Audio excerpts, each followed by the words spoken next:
Tapi ketika mereka sudah terpilih, apakah mereka turun lagi ke rakyat? Tidak. Apakah mereka sering memberikan kuliah umum ke universitas? Tidak. Saat ini saya merasakan ya, di tahun ini tuh kami kayak di TikTok, Instagram itu edukasi mengenai politik semakin banyak. Nah, bukankah isinya diambil, amplopnya dibuang nggak? agak ngeri ya. Ibarat kita buang angin nih kan, suaranya nggak ada tapi bawanya kemana-mana nih. Saya pernah melalui email, saya mendm salah satu anggota DPR RI kita, tapi tidak direspon. Kalau saya melihat kiprah dari partai lokal, itu tuh sangat jauh dari partai nasional. Lah kenapa kita harus golput ketika kita punya hak suara? Jadi ketika edukasi semakin terpapar, otomatis apa? Sebagai kita yang mahasiswa, kita bakal paham, oh hak saya bakal disalahgunakan kalau saya golput. Kenapa kita harus golput kalau kita bisa memilih?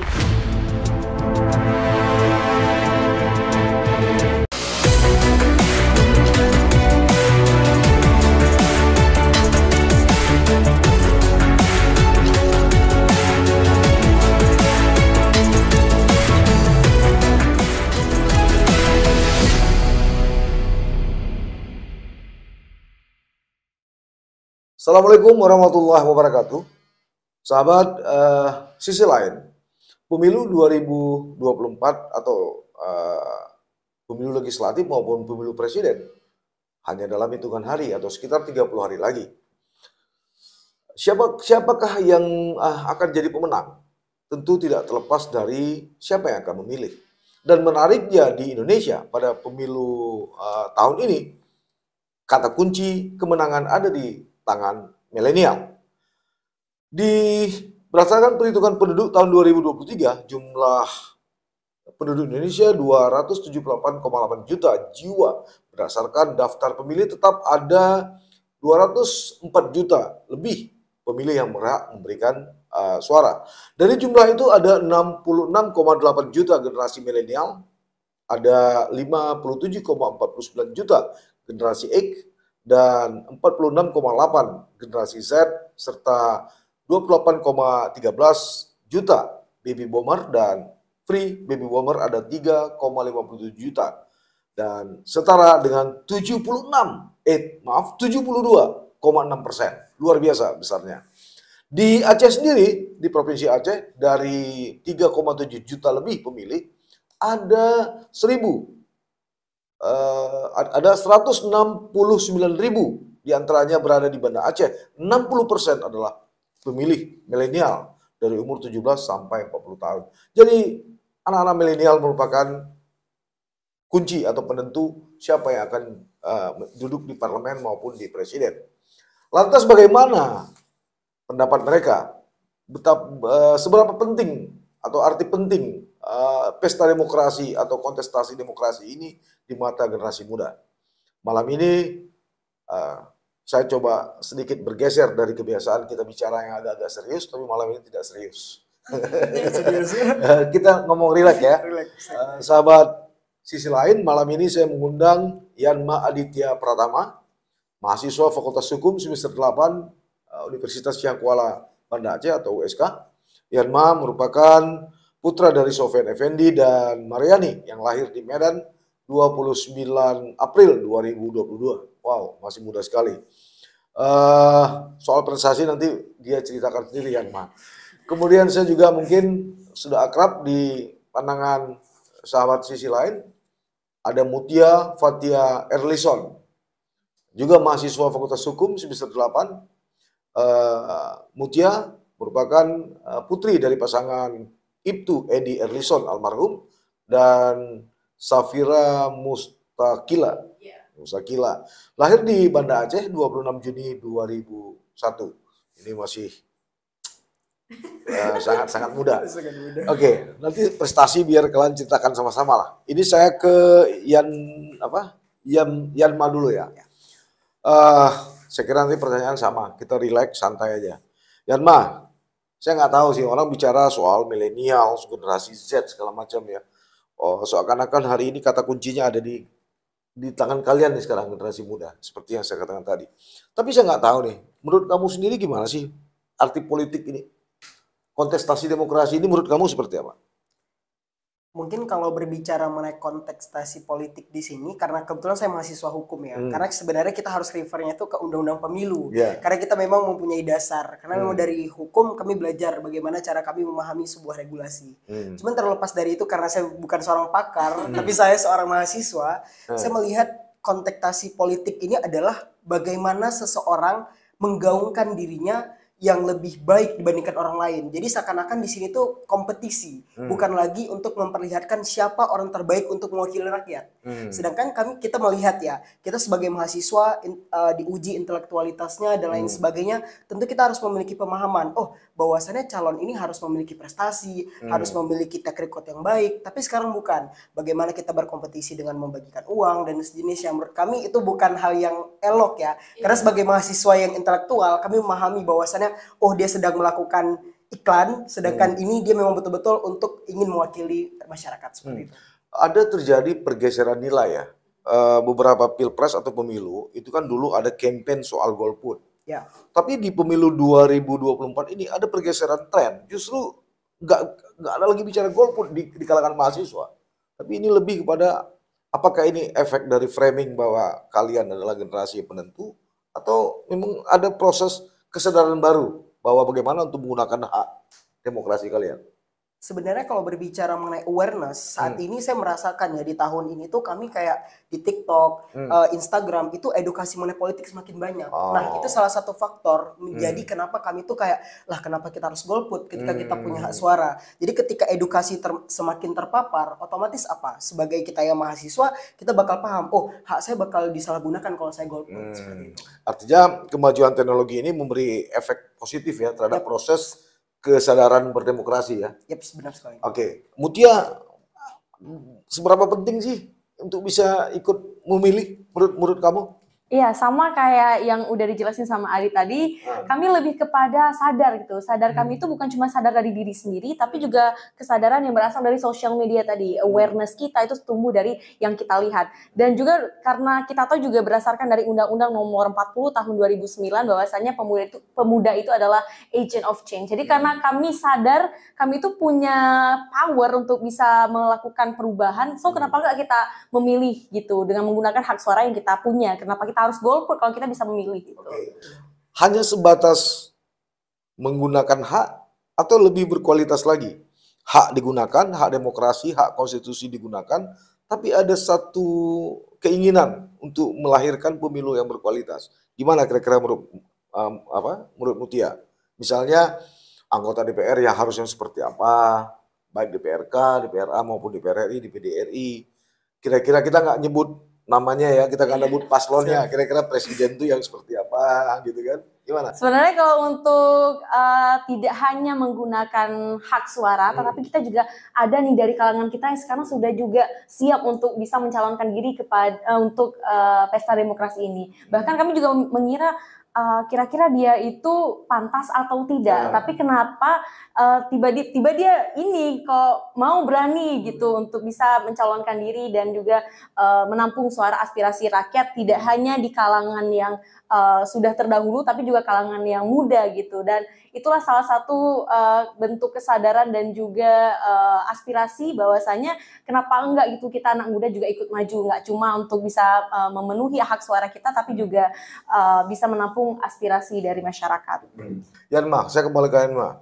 Anak muda mesti memilih anak muda atau memang nggak masalah juga orang tua? Kriteria seperti apa?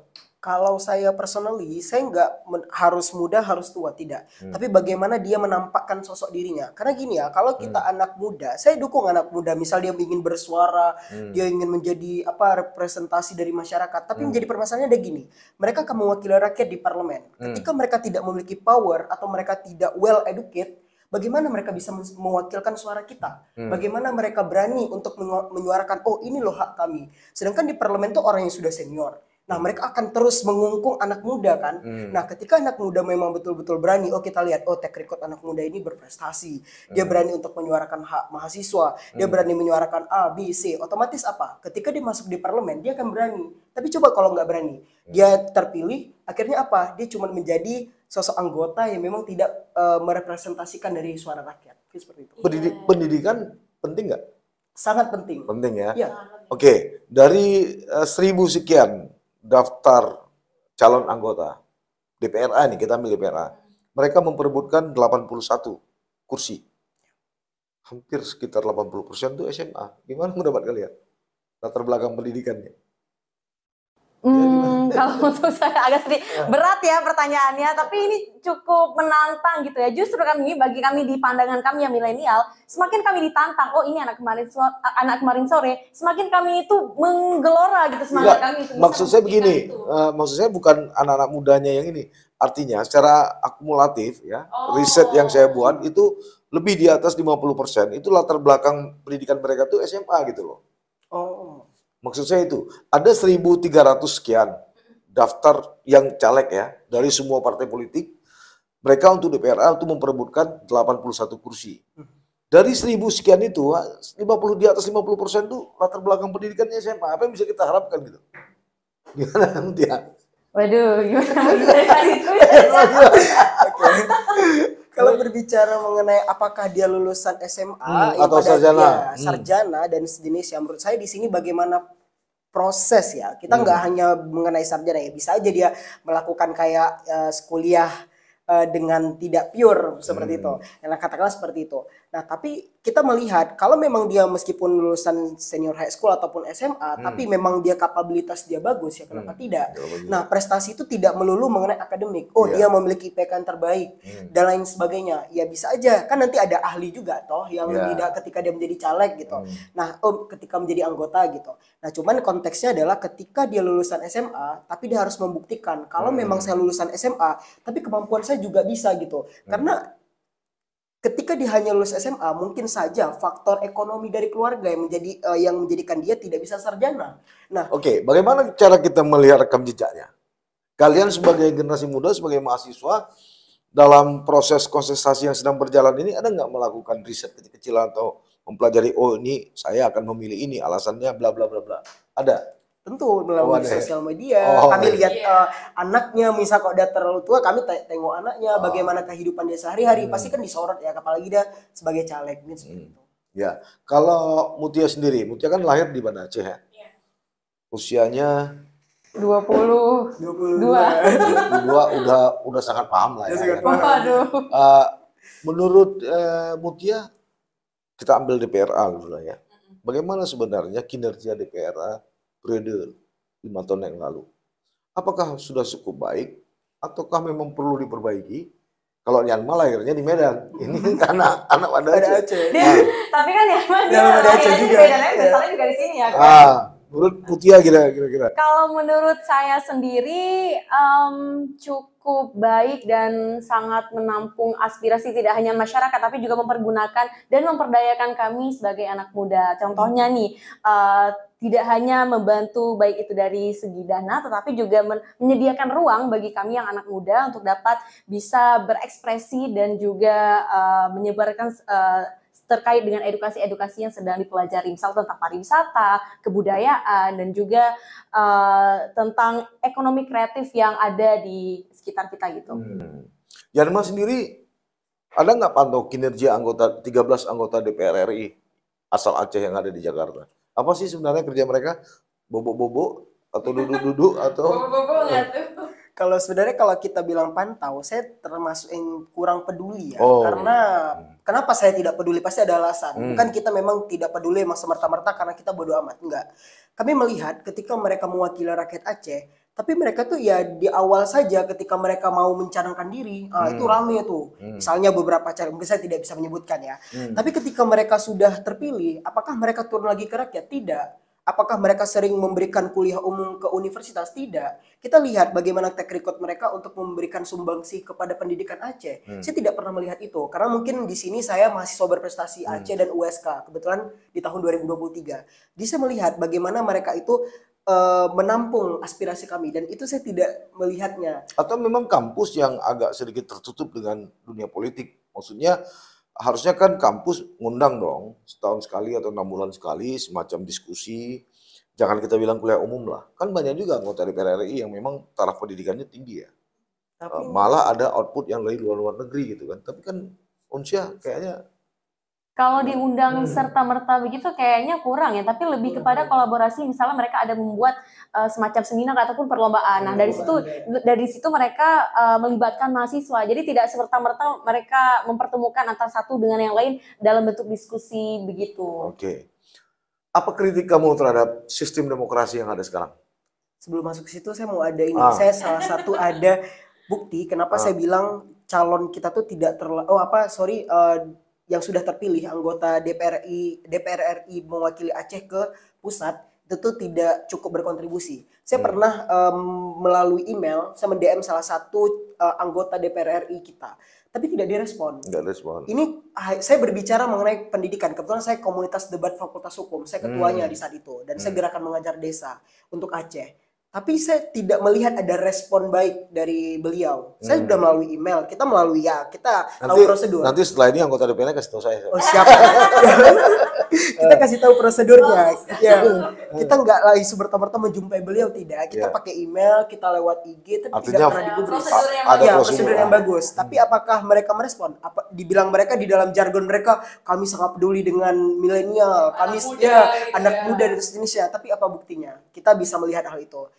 Ya mungkin seperti itu. Tadi pertanyaannya kritik kamu lah terhadap sistem demokrasi sekarang kan multi partai, kemudian ini kita lihat debat capres. Nah, menurut kalian ini debat capres itu ada nggak edukasi nih, 1, 2, 3? Atau hanya sekedar kontestasi marah-marah, kontestasi saling ngejek? Ada nggak kalian dapatkan semacam nilai lebih dari debat itu? Sure, tentunya.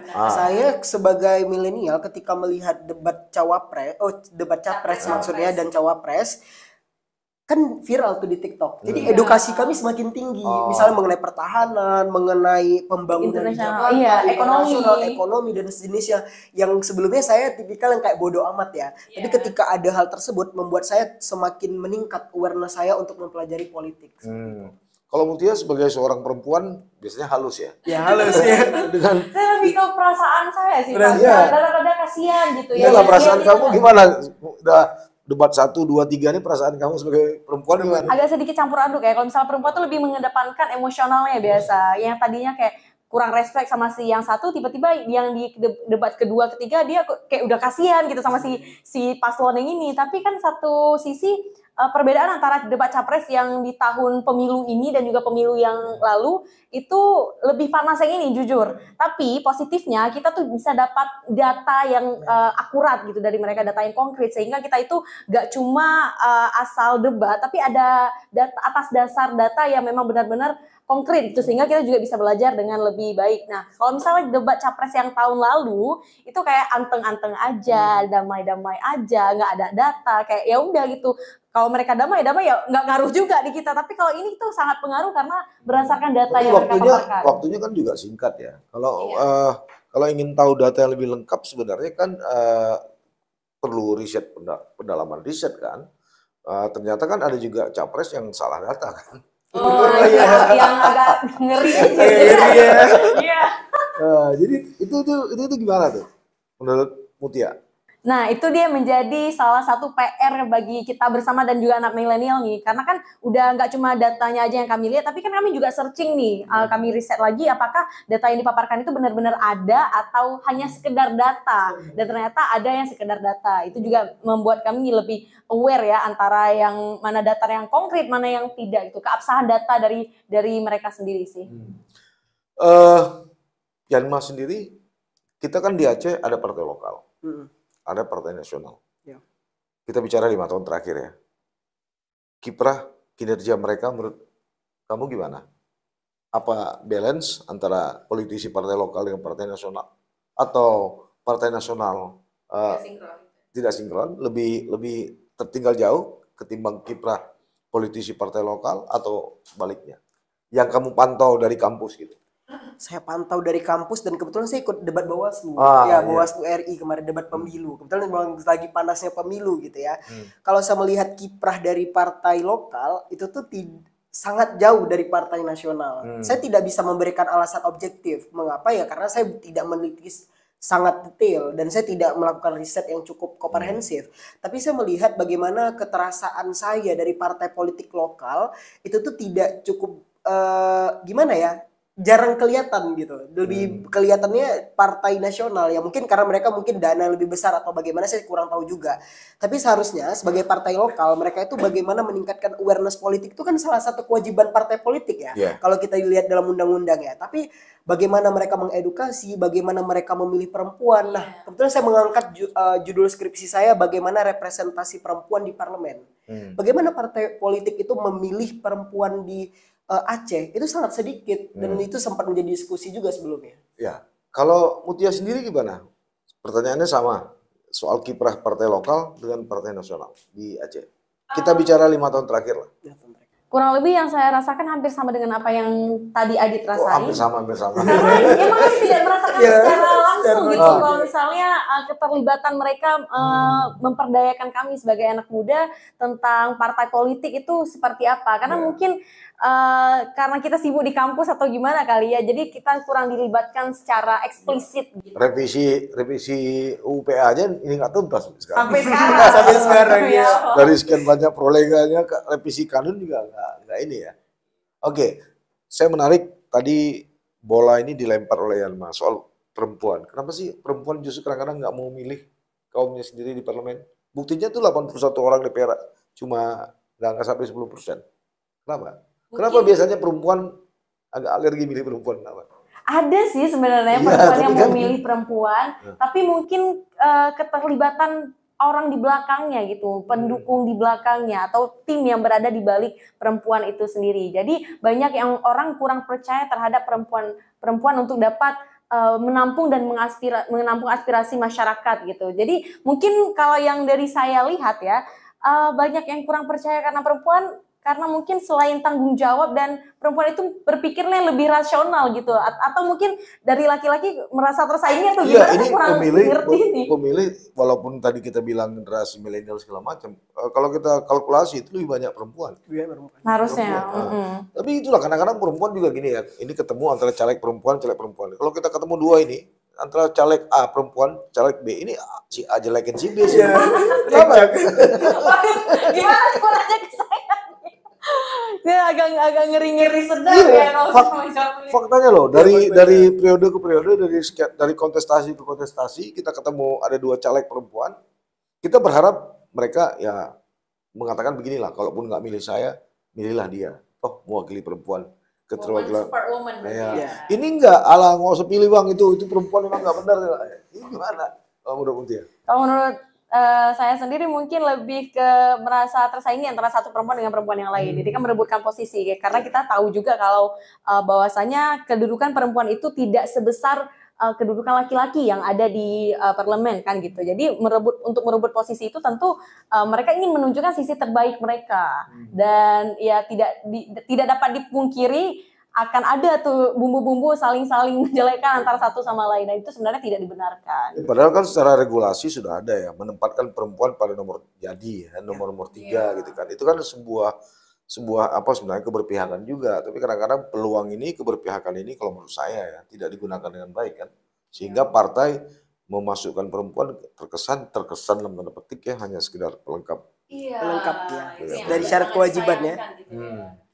Oke, saya kira kira-kira saran Yanma kepada teman-teman sesama usia kalian untuk kita hadapi tanggal 14 ya? Iya, 14 Februari. 14 Februari. Saran saya untuk ini generasi milenial dan Z atau bagaimana? Kamu rangkum aja sih. Oh ya. Mungkin kalau saran dari saya adalah pertama kita harus betul-betul well educate terkait dengan politik. Ya mau tidak mau kita harus belajar gitu. Kita nggak bisa bilang kayak kita nggak peduli, suara kita tuh nggak begitu penting. Enggak, menurut saya tuh suara kita terlalu penting untuk saat ini gitu ya. Karena mereka bakal mewakili kita. Mereka yang akan membuat kebijakan terkait dengan kita gitu. Jadi menurut saya kita harus betul-betul belajar mengenai politik. Mau tidak mau, meskipun kamu tidak berasal dari jurusan sosial, tetap wajib belajar. Yang kedua, kamu tuh harus sering membuka diskusi. Karena mahasiswa ini kan sering buka diskusi ya, duduk bareng dan sejenisnya. Cobalah diganti yang sebelumnya gibah tentang teman, sekarang gibah tentang politik ya, lebih seru. Karena itu bakal meningkatkan intelektual. Kita bakal meningkatkan kemampuan kita untuk melihat bagaimana bangsa ini seperti itu. Karena kalau kita terus gibahnya gibah orang itu tuh nggak baik, tapi kalau gibah politik kayak lebih seru, mungkin gitu sih. Gitu ya. Dan mungkin nggak boleh golput ya. Iya, nggak boleh golput ya, itu penting banget sih. Gunakan hak pilih ya. Gunakan siapa yang dipilih terserah gitu ya. Kita nggak sebutin nomor urutnya gitu ya. Nanti kalau saya bilang nomor urutnya beda lagi nanti kamu sama dia. Beda lagi sama saya. Kalau jadi debat lagi di sini dong. Debat di sini dong. Mutia sendiri gimana sarannya kepada teman-teman? Kalau dari Tia sendiri, saran pada kita sebagai generasi muda, kenapa tidak kita menggunakan suara kita, jangan golput untuk tetap memilih yang terbaik di antara yang baik. Dan juga kita harus bisa menghadapi hajar serangan fajar. Gitu. Hajar serangan fajar? Iya. Bukankah isinya diambil, amplopnya dibuang nggak? Aduh, agak ngeri. Agak ngeri kan, ya. Sekarang kampanyenya begitu kan? Isinya diambil, orangnya nggak dipilih. Tetap dipilih. Tapi kan itu kan tergantung ya. masing-masing juga ya. Sebenarnya saya mau closing tadi, tapi ini terpancing lagi saya. Menurut saya ini, ini kan politik uang nih. Iya. Bagaimana kalian melihat politik uang? Pasti ada ya. Cuma kan ibarat angin nih. Ibarat kita buang angin nih kan. Suaranya nggak ada, tapi bawanya kemana-mana nih. Isunya udah mulai macam-macam. Nah, Tia sendiri gimana soal politik? Kalau dari Tia sendiri untuk menghadapi serangan fajar itu sebisa mungkin untuk menghindari itu. Cara hindarinya gimana? Mencari apa ya, lebih ke mencari kesibukan lain untuk tidak terjun langsung ke dalam politik serangan fajar tadi itu. Iya, tapi kan waktu diberikan kan nggak rame-rame ya misalnya. Tim sususnya datang 1 orang, berapa orang? 5 orang nih. Kan gitu kan? Aduh, Tia nggak banget tuh takut. Nah, kalau Erno sendiri gimana? Kalau ada nggak yang buat pendekatan sekarang dengan mahasiswa? Ada, banyak sekali, banyak sekali. Biasa. Kalau ada, saya menjadi aneh juga karena dulu salah satu sikap pesimis dari caleg itu mahasiswa. Karena biasanya di hari H pencoblosan dia tidur, nggak ke TPS, tidak ke TPS, ya kan? Nah, yang Mas ini memang ada yang lakukan pendekatan. Ada, kebetulan karena saya tadi mahasiswa berprestasi dan karena saya juga sering menyuarakan mengenai politik dan hukum di Instagram saya. Kebetulan ya mungkin itu salah satu faktor mereka ya. Tapi ketika mereka melakukan pendekatan, saya langsung bilang karena saya tahu konsekuensi hukumnya apa gitu. Kalau saya menerima ya otomatis orang bakal menyerang saya gitu. Jadi saya menganggap bahwa saya ini tidak baik, apalagi saya sebagai role model dari USK karena saya kebetulan mahasiswa berprestasi USK. Ini bakal memperlihatkan bagaimana arah politik saya gitu. Nah, jadi menurut saya kalau misalnya ada hal tersebut dan saya pernah lakukan adalah tetap menolak dengan tegas bahwasannya saya tidak ingin untuk memiliki tendensi kepada seseorang yang saya umumkan secara publik seperti itu. Jangan saya umumkan, Yanma umumkan sendiri. Kira-kira prestasi Yanma apa aja? Biar penonton kita tahu. Waduh, kalau mengenai prestasi sebenarnya nanti saya berikan CV ya. Tapi untuk saat ini CV nanti tuh. Iya. Mungkin kalau yang terbaru ya saya akan mewakili USK untuk acara Jessup Phillips di Amerika Serikat insya Allah di bulan 3 dan teman-teman.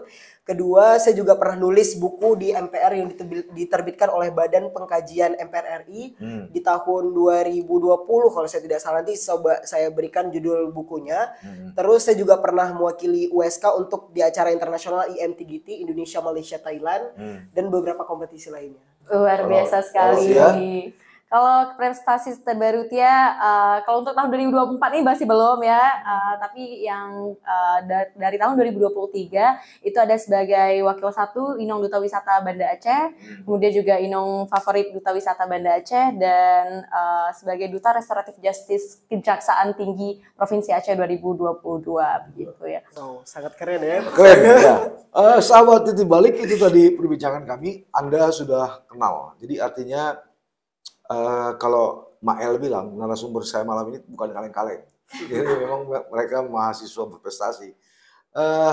Seperti biasa, saya tidak mengambil kesimpulan dari setiap diskusi atau dari setiap pembahasan yang ada di podcast sisi lain. Anda lah yang berhak menentukan kesimpulan dari apa yang kami bicarakan.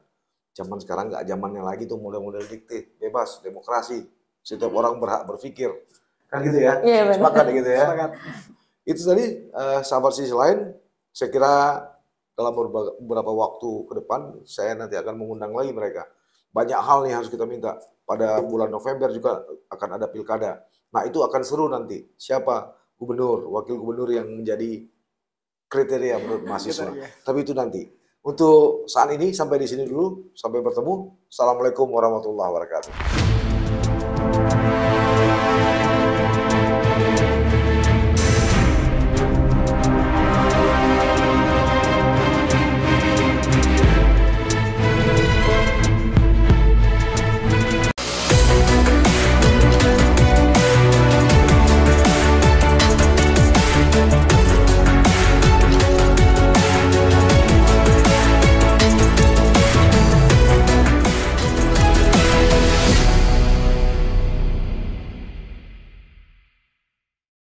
Jangan lupa like, komen, dan subscribe. Serta aktifkan lonceng notifikasi.